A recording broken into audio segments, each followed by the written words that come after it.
कि जब कोई विक्रेता किसी भी वस्तु को एक निश्चित कीमत पर एक निश्चित समयावधि में बेचने के लिए तैयार है तो उसे हम पूर्ति कहते हैं।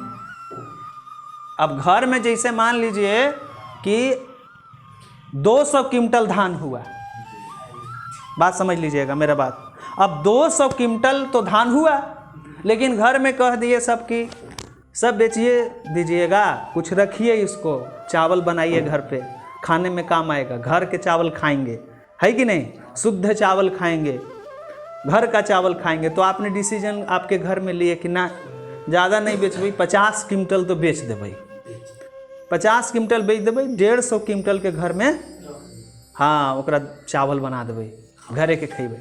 तो जो 50 क्विंटल जो बाजार में गया बिकने के लिए वही पूर्ति हुआ, वही क्या हुआ, पूर्ति। उपज तो हुआ आपका 200 क्विंटल, तो 200 क्विंटल थोड़ी पूर्ति हुआ, पूर्ति आपका कितना हुआ, बोलिए 50 क्विंटल ही पूर्ति हुआ। आपके यहाँ 200 क्विंटल हुआ, उससे कोई मतलब नहीं है। 50 क्विंटल बाजार में गया बिकने के लिए वही पूर्ति। आप इसी तरह से वहाँ एक्सप्लेन करके उदाहरण दे के आप समझा करके लिखेंगे। तो आपने क्या सीखा पूर्ति के लिए, सप्लाई के लिए, कि जब कोई विक्रेता या कोई व्यक्ति, कुछ भी लिखो, एक निश्चित कीमत पर एक निश्चित समयावधि में किसी भी वस्तु को बेचने के लिए तत्पर या तैयार रहता है तो उसे हम पूर्ति कहते हैं।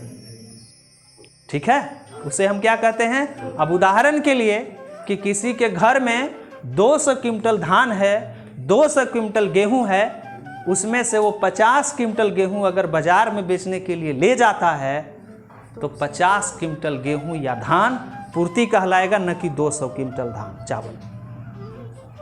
आ रहा है समझ में कि नहीं आ रहा है।